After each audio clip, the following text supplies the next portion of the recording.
lingkungan ya, sebelumnya Pak Kusadi, kemudian ada dosen satunya lagi Pak Harjuni ya. Oke.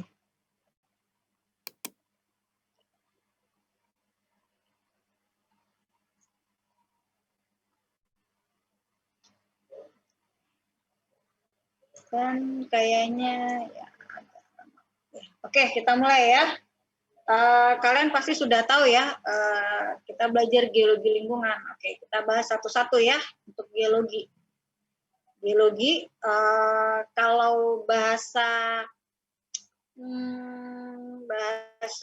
apa ya, bahasa prokem atau bahasa gampangnya ya, ilmu bumi atau ilmu yang mempelajari tentang bumi. Tapi bumi itu apa aja yang dipelajari? Ya, macam-macam. Yang kita pelajari itu ada susunan penyusunnya ya. Kemudian ada bentuknya, bentang alam, muka bumi. Kalau gampangnya ada bukit, ada lembah dan sebagainya. Kemudian ada sejarah perkembangan bumi dan makhluk yang pernah hidup di dalam dan di atas bumi. Jadi kalau sering nonton, pernah nonton film dulu dinosaurus dan sebagainya, tuh belajar juga tuh di sini ya, mikrofosil dan makrofosil. Kemudian serta proses yang telah, sedang, dan akan bekerja di bumi. Jadi yang lalu, kejadian yang lalu, yang berlangsung, dan nanti ya. Apa aja prosesnya? Tuh prosesnya macam-macam. Misalnya kenapa kok bisa ada gunung api? Terbentuknya gimana tuh gunung api? Apakah langsung tiba-tiba dia jadi sebuah gunung atau gimana? Kita juga belajar di situ ya, tetapi ini tidak dibahas di geologi lingkungan ya, jadi hanya pengetahuan saja. Kemudian untuk lingkungannya sendiri, nggak perlu Ibu ajari ya kan, kalian sudah mungkin lebih expert ya tentang lingkungan ya, apa yang dipelajari yang pasti sudah ada di semester 1-2 ya, udah dipelajari ya tentang lingkungan itu apa saja intinya ya kan. Kita belajar tentang hubungan antara suatu objek yang di sekitar kita ya, baik aktif maupun pasif, dinamis dan statis ya. Kemudian lanjut, oke, kalau misalnya selama Ibu kasih materi ini ada yang mau ditanyakan, boleh bertanya. Jadi nggak harus kalian selesai dulu sampai akhir. Kalau misalnya memang di tengah-tengah ada pertanyaan, silakan ditanyakan ya. Oke, pengertian geologi lingkungan. Oke, ya. Ketutupan ya. Oke, geologi lingkungan cabang dari ilmu geologi yang mempelajari interaksi antara alam yang disebut dengan lingkungan geologis dengan aktivitas manusia yang bersifat timbal balik. Jadi apa yang dilakukan manusia ya, dan apa yang terjadi di alam gitu ya. Jadi maksudnya seperti itu ya. Bahasanya apa yang kamu beri, apa yang kamu terima gitu ya. Terus kemudian geologi lingkungan berkembang seiring dengan kesadaran manusia akan kepentingan menjaga dan melestarikan lingkungan. Ya. Maka konsep dari geologi tata lingkungan dianggap menjadi bagian dari manajemen sumber daya alam. Ya, pasti ya logikanya. Kalau apa yang dikeruk kan nggak mungkin ya, istilahnya misalnya nih, sekarang kan kalau kita ngomongin Kalimantan Timur aja ya, pertambangannya udah luar biasa ya. Tetapi kan harus dipikirkan ya, apakah yang dikeruk itu apakah nanti akan berkelanjutan lagi, istilahnya apakah nanti anak cucu kalian akan bisa merasakan hasilnya atau tidak. Ya, istilahnya bagaimana manajemennya itu dari sumber daya alam tersebut. Kan kalau kayak minyak bumi, batu bara kan tidak mungkin terbentuk dalam waktu singkat ya, butuh waktu berjuta-juta tahun ya. Kan bahasanya bukan dari bahan yang terbarukan ya. Seperti itu. Jadi bagaimana kalian sebagai generasi muda itu bisa membuat atau bisa apa bahasanya ya, digunakan sebaik-baiknya sampai ke depannya, sampai masa yang akan datang. Oke, manajemen geologi dan tata lingkungan yang pertama itu meminimalisasi degradasi lingkungan sebagai akibat perubahan yang terjadi dari aktivitas eksploitasi sumber daya alam. Ya, intinya sumber daya geologi, ya, air, mineral, energi, lahan, ya, itu merupakan salah satu konsep pengelolaan secara efektif dan efisien untuk menjamin ketersediaan sumber daya alam strategis di masa depan. Ya, kita nggak tahu ya di masa depan itu apalagi sumber daya yang akan diolah atau dieksploitasi, ya, apabila misalnya kayak pertambangan, misalnya mineral, mau batu bara, atau misalnya gamping ya untuk semen dan sebagainya, itu benar-benar habis gitu ya. Jadi kan makanya perlu diterapkan gimana caranya pertambangan itu pengelolaannya itu secara baik dan benar, atau bahasanya good management ya. Oke, yang kedua itu mitigasi bencana alam ya, yang bersumber dari aspek geologi. Apa aja? Kan macam-macam, ada gempa bumi, tsunami, erupsi, sama gerakan tanah. Kalau bencana banjir itu dia masuknya ke hidrologi. Ya, kalau banjir itu. Jadi kalau bencana itu, bencana alam itu jadi dia macam-macam ya. Kalau sosial tuh ada juga, bencana kan macam-macam ya. Sosial juga ada, geologi ada, hidrologi ada. Ya, kalau untuk bencana alam di geologi sendiri itu gempa bumi, tsunami, erupsi gunung api, sama gerakan tanah. Ada yang tahu nggak ya bedanya gerakan tanah sama tanah longsor? Boleh kita sharing, kita bahas. Ada yang tahu gerakan tanah dengan tanah longsor?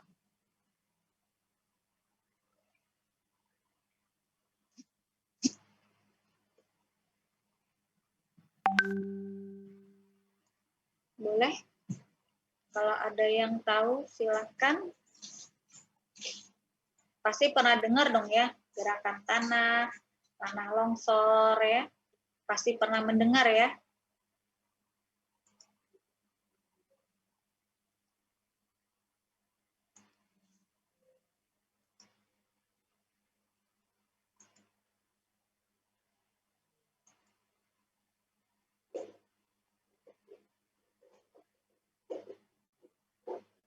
Oh, pada diam semua ya? Wah, kurang interaktif ini. Masa hanya dari satu? Boleh dong.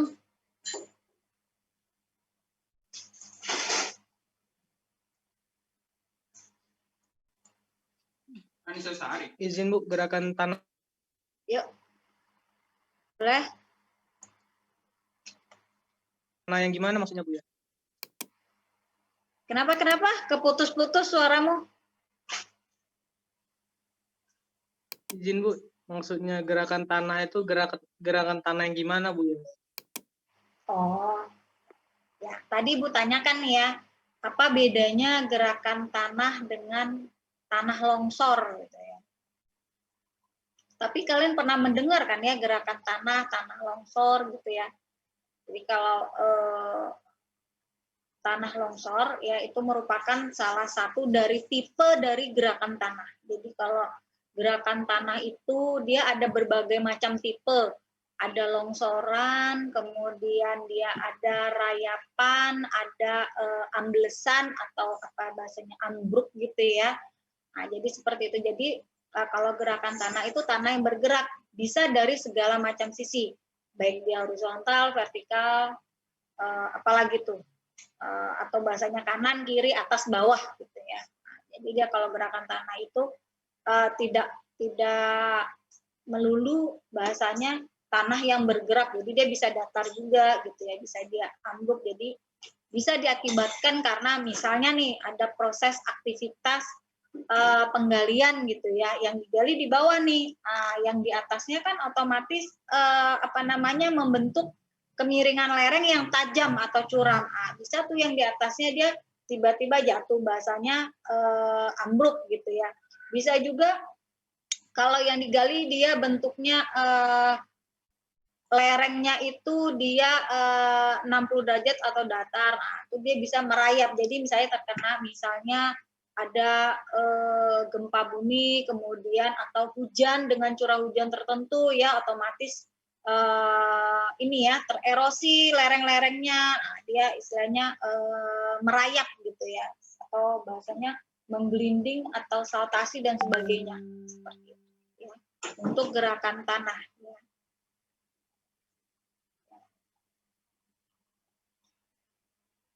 Luar biasa. Oke ya. Gimana Ibu nggak tahu nih namanya siapa, Ibu nggak ini ya. Apa? Gimana tadi? Cukup di. Iya Bu. Oke. Lanjut ya. Oke, lanjut ya. Kemudian penentuan zona layak atau zona tidak layak. Nah, ini kalau berdasarkan parameter geologi ya, kalian sudah belajar ya di mana tempat pemrosesan akhir sampah itu boleh dibuat. Nah, pasti sudah punya tuh, kan ada step by step ya, ada aturannya ya. Ada aturannya ya. Oke. Jadi tidak langsung ujuk-ujuk dibangun TPA gitu ya. Pasti kan punya proses. Kalian sudah belajar tuh seperti itu. Jadi tidak perlu lagi unlimited. Ini zoom-nya unlimited ya? Iya, Bu. Hah? Iya, Bu. Soalnya kok kayak mau habis ya di monitor Ibu. Sudah unlimited, ya? Bu, karena email baru. Oke, ya. Takutnya ujuk-ujuk langsung mati ya. Oke, ini jam berapa? Silakan sambil absen di mall ya. Jadi Ibu tidak lihat jam ya. Ini sudah bisa kalian absen di mall sampai nanti jam 14.30 kita selesai. Oke. Masalah lingkungan yang muncul.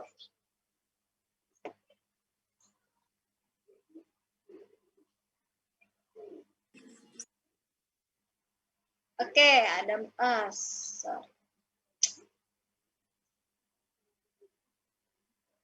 Masalah lingkungan itu biasanya ya aktivitas manusia ya terhadap lingkungan atau biofisik atau environmentalisme ya, sebuah gerakan sosial dan lingkungan yang dimulai pada tahun 1960 ya, fokusnya pada penempatan masalah lingkungan melalui advokasi, edukasi dan aktivisme ya. Oke, kita bahas yang ada di sekitar kita ya. Jadi Ibu ada bikin satu ini studi kasus ya, yang simpelnya ya, yang ada di sekitar kita. Oke, Ariska boleh hidupin video kamu? Ya, silakan yang lainnya aktifkan kameranya ya. Jadi kita saling sama seperti kayak kita kuliah di kelas ya. Jadi istilahnya tolong kameranya diaktifkan ya. Kalau tidak diaktifkan silakan kalian keluar saja dari kelas. Oke, lanjut studi kasus ya. Yang pertama itu ada batu bara dan ini yang paling sering kita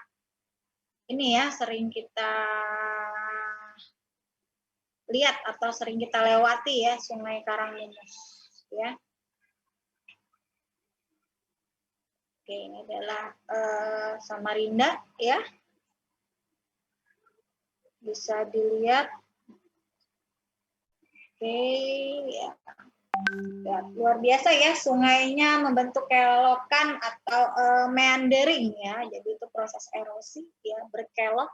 Kalau di Kalimantan itu rata-rata sungainya bentuknya berkelok-kelok atau meandering. pola alirannya. Coba lihat ya, lumayan ini ya, besar ya. Kemudian lanjut.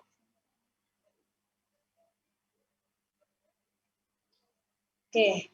Ya, jadi ada. Oke. Hasil dari pertambangan ya, meninggalkan kolam-kolam cantik gitu ya. Meninggalkan lubang bukaan tambang atau bekas tambang ya. Oke. Sebenarnya ya aturannya sesuai dengan prosedur ya kan.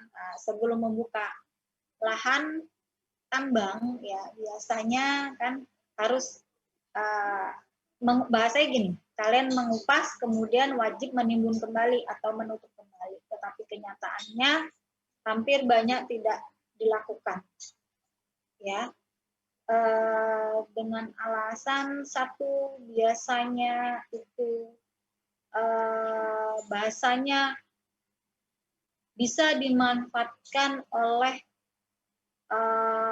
warga, bahasanya gitu ya, misalnya mau apa keramba ya, atau misalnya dimanfaatkan misalnya sebagai tempat apa wisata ya seperti itu. Tetapi tidak semua perusahaan melakukan itu. Tidak semua perusahaan melakukan itu. Tetapi banyak juga perusahaan yang melakukan seperti itu. Kemudian yang kedua biasanya karena faktor besarnya jaminan yang harus dibayarkan ke pemerintah ya, jadi istilahnya bahasanya uang pengganti ke pemerintah yang lumayan besar, makanya jarang dari perusahaan itu menimbun kembali karena mereka sudah bahasanya sudah membayar ke pemerintah, berarti udah jatuhnya ke pemerintah nih yang mengelola. Kemudian, oke, ini Sungai Karangmumus ya, tetapi ini yang mungkin udah fotonya beberapa tahun lalu ya. Yang sekarang sudah lumayan sangat tertata ya, jadi kadang banyak yang jadi istilahnya tempat nongkrong malah, tapi jeleknya jadi malah tempat dagangan ya, kalau kalian perhatikan gitu ya, jadi banyak pedagang-pedagang yang malah jadi jualan gitu ya. Mungkin tidak ada salahnya kalau mungkin dari pemerintahnya membuatkan satu tempat atau apa ya istilahnya membuat tempat jualan yang tidak mengganggu pemandangan gitu ya. Lihat itu sedimentasinya ya luar biasa ya, mungkin kalau bisa dibangun rumah bisa berdiri di situ ya, sedimentasinya yang luar biasa. Kemudian ini kalau kita perbesar, wow, ya, pohon sampai seakar-akarnya ya, lumayan ya. Kalian kan pasti pernah belajar ya, kalau sebenarnya air itu kan bisa memurnikan sendiri, atau bahasanya dia bisa, Ibu lupa bahasanya itu seperti apa, cuman kalau dari bahasa ibu, versi ibu itu bahasanya sebenarnya misalnya kalau airnya keruh dia bisa mengurangi tingkat bahasanya memurnikan sendiri gitu ya. Tetapi ini coba lihat warnanya sampai segitu, berarti kan sudah melebihi ambang batas. Ya, kalian juga sudah pernah belajar di mana batas misalnya pencemaran udaranya, ambang batasnya harus berapa, pencemaran air ambang batasnya harus berapa, suara harus berapa. Kalian sudah pernah belajar ya seperti itu. Jadi nggak perlu juga diingatkan ya, karena kalian pasti sudah lebih bisa gitu ya. Kemudian tanah di Kalimantan Timur ya, kita membahas tanah. Nah, kalau jadi ini kalau dari bahasa kayak kehutanan, pertanian, masih ada bahasanya tanah bodosol, topsoil gitu ya. Kemudian tanahnya apalagi yang warnanya kehitaman, yang merah dan sebagainya, itu ada tingkatan tanahnya. Tapi kalau di apa namanya yang ibu pelajari gitu ya, maksudnya tidak karena mereka kalau kayak pertanian kayak kehutanan itu dia belajarnya sampai ke kimianya ya, jadi kenapa bisa sampai warnanya pekat atau warnanya hitam, warna merah, coklat gitu, sampai situnya. Tapi kalau yang simpelnya gitu paling gampang ya, tanahnya misalnya lempung gitu ya, atau kalian misalnya sering lihat tanahnya pasir gitu ya, kalau kita ngomongnya batu pasir gitu ya. Terus kemudian kalau batu pasirnya gampang bukan dipecahin, misalnya gampang hancur gitu ya, dia batu pasir. Tapi kalau misalnya dia pasir memang, tetapi dia sulit sekali dipecah gitu, berarti kita namakan dia batu pasir pejal atau grewek gitu. Nah, hampir di Samarinda karena kita di Kalimantan Timur khususnya Samarinda ya, beda kalau kayak pasir mau ke arah Banjar, kemudian gitu ya Ibu agak lupa. Nah, itu kalau di sini kan batuannya hampir sedimen ya. Kalau kita mau cari kayak batuan beku, batuan metamorf itu kalian daerah-daerah pasir itu naik ke atas gitu ya, mau arah ke Banjar itu karena di sana ada pegunungan Mangkalihat ya. Kalau kalian pernah dengar pegunungan di situ bisa menemukan namanya batu beku, batu metamorf yang tingkat kekuatan batuannya lebih dari batu pasir. Kalau yang kayak di dan sekitarnya ini kan rata-rata batu pasir ya.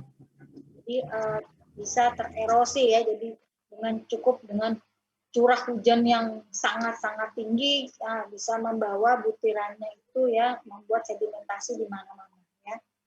Coba perhatikan ya, kalau udah banjir airnya mesti tidak jernih ya. Wah, airnya udah kayak warnanya cantik gitu ya, warnanya macam-macam gitu. Ada warna kopi, warna susu coklat dan susu apalah gitu ya. Oke, lanjut lagi ke pencemaran udara. Ini pencemaran udara juga sama ya. Kalau kalian gimana? Kalau kalian berada di kota gitu ya, kan perhatikan saja pohon-pohon yang ditanam itu kan sebenarnya sudah melalui proses pemilihan atau bukan pemilihan, jadi istilahnya biasanya tanaman yang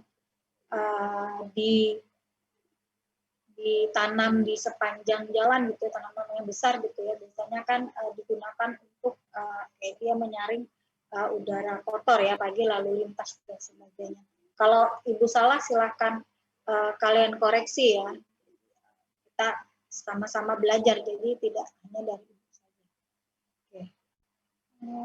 Lanjut lagi setelah pencemaran udara, pencemaran air ya. Jadi kalau untuk pencemaran air, nah ini tadi ya, bisa tadi akibat sedimentasi ya. Terjadi pendangkalan sungai, kemudian rusaknya habitat air ya, ikan dan sebagainya. Kemudian tadi memperkecil proses fotosintesis ya. Kemudian aturannya tempat-tempat yang bisa dijadikan pemasukan atau merubah ekonomi ya, seperti waduk Benanga ya. Kalau perhatikan gitu ya, mungkin ada kapan beberapa waktu yang tumbuhan seperti enceng gondok dan sebagainya itu kan tumbuh subur ya. Itu kan harus diperhatikan ya, karena jatuhnya juga volume dari waduknya juga jadi berkurang ya, akibat tadi tanaman air, kemudian juga menurunkan kualitas air ya. Kalau sedimentasi erosi tadi itu terus berlangsung, nah sama yang kosnya atau rumahnya yang punya sumur bor, coba diperhatikan apakah airnya kalian jernih apa tidak ya. Pasti kan agak-agak berwarna gitu ya. Biasanya suka kalau misalnya lagi mati air PDAM gitu ya, misalnya air PDAM gitu ya, pakai air itu tadi, air sumur gitu ya, biasanya kan tidak langsung digunakan ya, biasanya harus ditaruh dulu di drum atau misalnya dikasih obat air atau apapun itu gitu ya, biasanya untuk mengendapkan ya agar bisa dipakai memasak, mencuci, makan dan sebagainya ya. Kemudian tadi tuh ya biaya, karena dulu ibu juga sempat merasakan tuh ya, nggak tahu ya kalau zaman kalian ya, merasakan yang dulu belum punya air PDM, tapi ya kadang-kadang air PDM juga perlu juga sih ya. Lumayan ya biaya yang harus dikeluarkan kalau tadi ya kita harus mengolah air untuk jernih agar bisa dipakai untuk kebutuhan sehari-hari. Nah, ini dia ada konflik sosial ya. Konflik sosial itu biasanya di berbagai tempat ya. Itu terjadi kecemburuan sosial. Apalagi misalnya nih kita ngomongin tambang nih. Rumah yang tinggal di kompleks sama rumah yang tidak tinggal di kompleks gitu ya.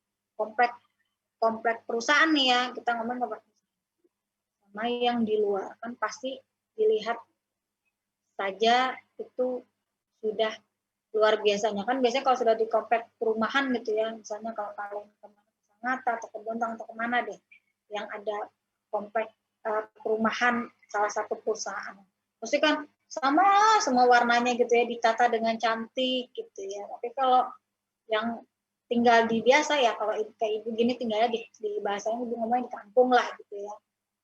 Ya macam-macam kan, ada yang bagus, ada yang biasa gitu, ada yang sedang dan sebagainya gitu kan. Biasanya kadang tidak secara langsung itu kan ada kecemburuan sosial ya, seperti itu. Kemudian juga misalnya kalau kayak rumah atau punya tanah yang masuk dalam konsesi tambang atau konsesi pertambangan gitu ya, pasti dia ada sistemnya. Misalnya kalau dulu itu jual, jadi yang punya lahan menjual ke perusahaan, tapi sekarang bergeser ya, tidak menjual lagi tetapi sistemnya sewa. Jadi kalau sudah selesai nanti dikembalikan. Kenapa seperti itu? Kenapa nggak dibeli? Gitu? Karena biasanya kalau dibeli, biasanya suka ada yang tumpang tindih dengan surat-surat seperti itu ya. Jadi kalau sistem sewa, kalau misalnya terjadi apa-apa, misalnya ada yang komplain, ada yang ini terima segini dan sebagainya gitu ya, itu itu merupakan tanggung jawab dari yang punya lahan, jadi bukan tanggung jawab dari si perusahaan. Kemudian ada namanya rehabilitasi. Ya, rehabilitasi itu pemulihan fungsi lahan ya, sama tadi misalnya kalau dikeruk tadi ya harusnya dikembalikan gitu ya, kemudian ditanami dengan tanaman yang bisa bisa menghasilkan. Maksudnya bisa menghasilkan itu seperti ini. Jadi ada tanaman yang tidak cocok ditanam di lahan bekas tambang seperti itu ya. Kemudian ada juga kayak misalnya tinggal di rumah atau daerah yang berbukit, terus kemudian pasirnya atau batuannya itu penyusunnya gitu ya, batu pasir lepas gitu ya. Jadi kan otomatis kan pasti logikanya kalau hujan lebat dengan curah hujan yang tinggi gitu ya, nah itu otomatis akan mengikis ya, mengerosi ya, bisa longsor dan sebagainya ya, sangat mengganggu. Nah, kalau yang sering dengar di daerah Jalan Pesut gitu ya, atau apa nama daerahnya tuh ibu agak lupa, yang jadi sekarang tempat wisata gunung daerah Sambutan, gimana apa ya namanya, kok jadi lupa ya namanya, Sungai Damak naik ke atas ya. Nah, Gunung Mangga. Apa? Gunung Mangga, Bu. Gunung Mangga. Yang dijadikan sekarang tempat wisata. Jadi kalau orang pagi naik, sore turun. Gunung Steling, Bu. Gunung Steling, ya. Oke. Gunung Steling itu kan sebenarnya penyusun batuannya batu pasir lepas ya di situ. Kemudian juga dari tingkat curamnya juga di atas 45, kemudian dia tanaman yang tumbuh tidak sesuai. Jadi istilahnya makanya kenapa sering sekali di situ kalau kalian mungkin searching apa namanya koran ya dan sebagainya tuh dari tahun ke tahun tuh dia pasti ada kadang longsor dan sebagainya. Apalagi posisinya dia pas di lekukan dari atau belokan dari Sungai Mahakam yang mengerosi ya. Jadi dia udah mengerosi bawah otomatis ambles bahasanya gitu ya kalau jadi dia mengerosi bawah jadi ambles gitu ya. Kalau hujan lebat. Nah, kemudian juga dulu gitu ya. Apalagi kalau melihat dari tata ruangnya daerah situ kan masuknya itu dia daerah perniagaan. Kenapa kok di situ sudah bukit kok di daerah perniagaan? Karena mungkin orang-orang dulu itu berpikir yang di pinggiran sungai itu kan istilahnya bisa berinteraksi ya, istilahnya menjual karena dulu kan masih menggunakan kapal ya, jadi istilahnya masih menggunakan kapal, jadi istilahnya kegiatan perekonomian dari situ. Nah, orang-orang dulu kan kalau membangun rumah gitu ya, kalau di Kalimantan kan hampir dulu ya rumah panggung ya dari kayu, limbah atau apapun itu. Sekarang sudah perekonomiannya alhamdulillah sudah mulai naik gitu ya, beton atau semen campur pasir ya, otomatis ya, yang di bawah penyangganya itu nggak kuat ya, beda ya kayu dan beton ya, penyangganya udah nggak kuat. Jadi yang disalah kemudian semakin berkembang ya, nikah, punya anak, punya cucu dan sebagainya semua gitu ya di situ-situ muter-muter situ gitu. Mungkin pas perekonomiannya mungkin dari situ gitu ya. Jadi berkembang biaknya atau di situ gitu ya. Otomatis semakin beratlah beban daerah situ ya. Kemudian pohon yang ditanam pun juga bukan pohon atau tanaman yang bisa mengikat tanahnya atau batuannya. Kan kalian sudah belajar tuh kayak misalnya akar wangi gitu ya, tanaman akar wangi gitu kan itu dia sifatnya kan dia akarnya yang wajibnya yang berserabut ya kalau di daerah bukit seperti itu, bukan yang akar tunggang gitu ya. Karena dia mengikat tanah gitu. Oke, sampai sini ada pertanyaan? Sebelum lanjut maksudnya untuk selesai PPT-nya gitu maksudnya. Gitu. Ada pertanyaan sampai sini?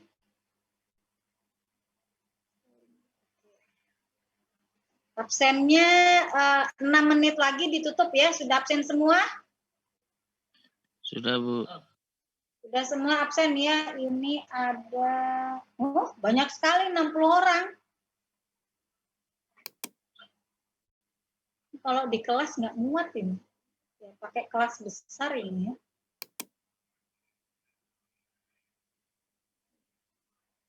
Sudah absen semua ini? 5 menit Izin, lagi. Bu, saya belum di ACC, ya. Bu. Sudah kirim. Di mall tadi, Bu. Apanya belum di ACC?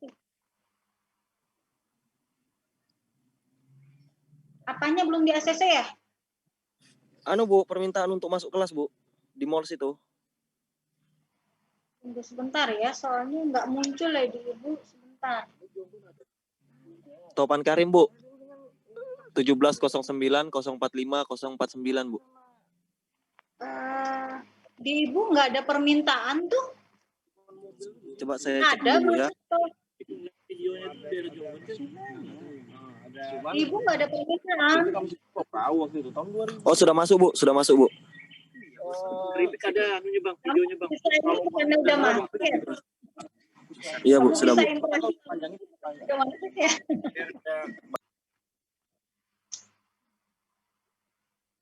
Oke, sampai sini ada pertanyaan? Ini kayaknya perlu diubah nih metodenya nih supaya kita bisa berinteraksi ya. Kalau kayak gini. Jadi tidak hanya dari Ibu. Jadi minggu depan kita akan ubah metodenya. Ya, jadi bukan Ibu yang berbicara, tapi kalian yang berbicara. Dan silakan menerangkan. Ya. Karena dari tadi diam saja ya. Tidak ada interaksi kita ya.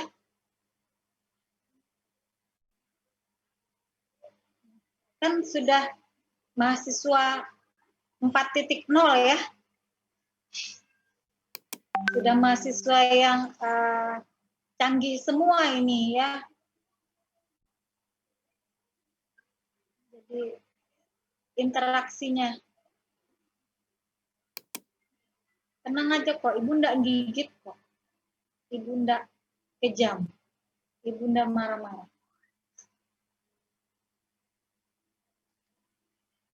Ada pertanyaan sampai sini? Cukup mengerti ya? Karena Masih mengerti, Bu. ya, karena kan kalau kalian sering baca berita dan sebagainya ya, dengar, baca koran atau apapun itu ya, yang terjadi sekarang ini ya, banyak sekali musibah bencana yang terjadi sekarang ini kan merupakan salah satu dari bencana ya, baik itu geologi, baik itu hidrologi, baik itu sosial ya. Kalau kayak sosial kan bisa misalnya teror bom atau apapun ya, atau misalnya kudeta ya, atau apa.